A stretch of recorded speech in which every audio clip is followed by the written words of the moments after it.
À chaque fois qu'il y a une fille pas nette, une fille toxique, même s'il n'y paraît pas, il se trouve que paf, elle est pour vous. Est-ce que c'est votre cas? Est-ce que vous vous reconnaissez là-dedans? C'est-à-dire cette tendance à être attiré uniquement par des femmes qui s'avèreront être par la suite des femmes toxiques.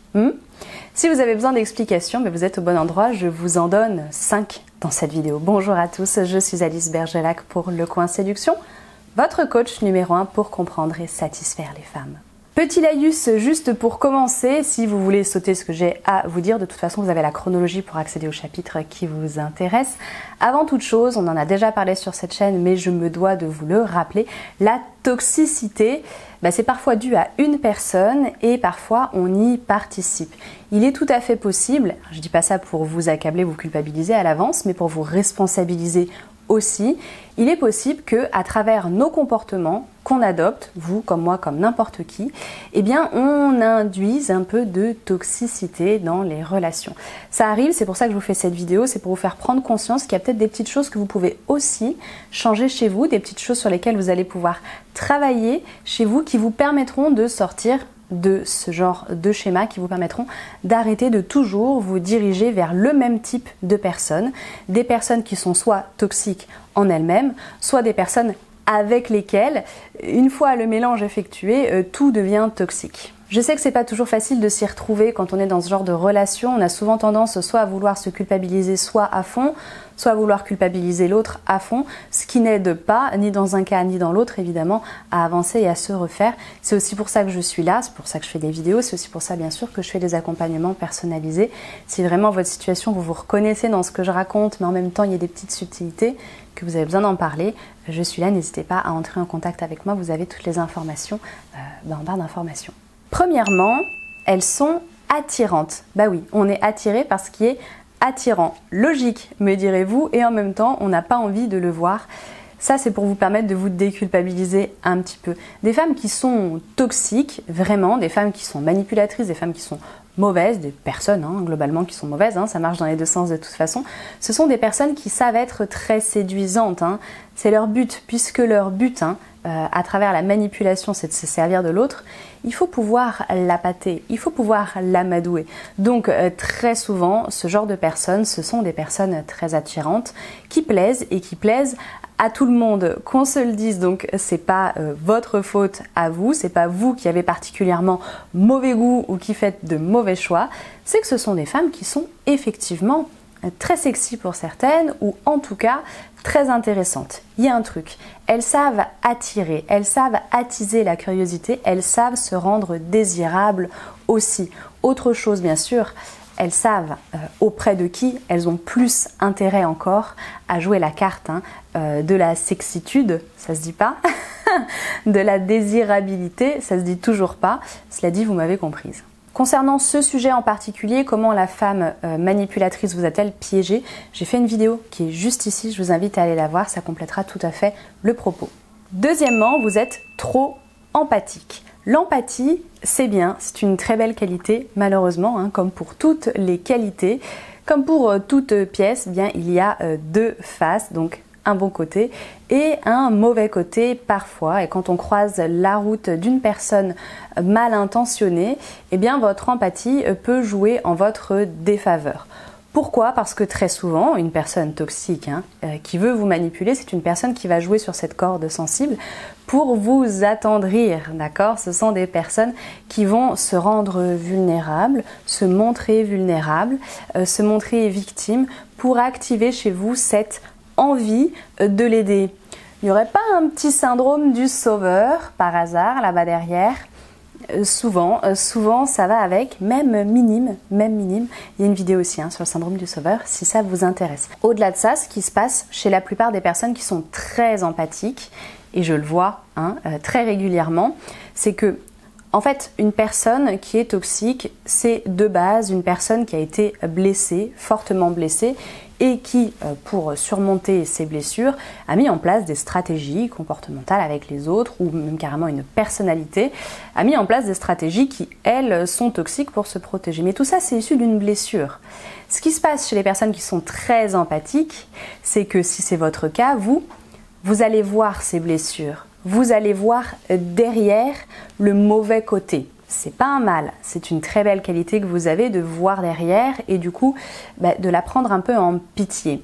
Sauf que vous vous oubliez à ce moment-là. Si vous êtes trop empathique à ce moment-là, ce que vous allez faire, c'est complètement mettre de côté les conséquences de son comportement. Vous allez juste dire « je comprends, j'ai de la peine, je veux l'aider et quand je l'aurai aidée, elle aura changé ». Déjà, elle change si elle veut changer, très clairement. Malheureusement, on ne peut pas aider quelqu'un contre sa volonté. Et ensuite, vous négligez complètement tout l'impact négatif que ça a sur vous. C'est là que ça va être dommage et c'est là que très souvent, vous vous faites piéger. Troisièmement, vous n'avez pas conscience de votre valeur. Et oui, la plupart des hommes qui sont attirés par des femmes qui sont vraiment toxiques et qui sont vraiment mauvaises, ils ont une petite part d'eux qui est totalement consciente que cette femme, elle est pas bien pour eux. Et pourtant, ils s'entêtent. Et ces hommes-là, pour certains d'entre eux, c'est peut-être votre cas, vous me le direz dans les commentaires, ces hommes-là, eh bien, ils se disent que c'est pas grave parce que presque ils méritent pas mieux ou presque c'est dans l'ordre des choses. Bref, vous n'avez pas conscience de votre valeur et vous vous laissez marcher sur les pieds, vous vous laissez abuser, vous la laissez faire comme si c'était normal, comme si peut-être il y a une part de vous qui voulait vous punir de je ne sais quoi, à vous de me le dire. Bref, très souvent, c'est ça aussi. Vous la laissez faire parce que vous estimez qu'elle a le droit de faire et que vous ne valez pas mieux, vous ne valez pas un meilleur traitement. Ou alors c'est parce que vous devez prouver que vous méritez un meilleur traitement. Donc tant que vous n'aurez pas mérité ce meilleur traitement, cette femme-là se comportera mal avec vous et vous trouverez ça normal et logique. Par conséquent, faites un petit travail sur votre estime de vous-même. Quatrièmement, vous aimez les challenges et les complications. Est-ce que vous faites partie de ceux qui pensent que l'amour, ça doit être compliqué? Qui pensent que l'amour, ça doit être tout un tas d'émotions, un bouillon passionnel, donc à la fois de choses positives, mais aussi de choses négatives. Est-ce que vous êtes un peu une drama queen en fait? Non, alors je tourne ça à la rigolade, mais c'est très sérieux ce que je vous dis. Il y a effectivement beaucoup de personnes qui s'embourbent dans ce genre de situation parce que ce sont des personnes qui pensent sincèrement que l'amour, ça doit être comme ça. Qui pensent sincèrement que les relations amoureuses, ça doit être des rapports de force comme cela et que ça doit être un truc où des fois on souffre. Des fois il faut passer par des épreuves terribles avant d'accéder au nirvana, au bonheur intense à deux.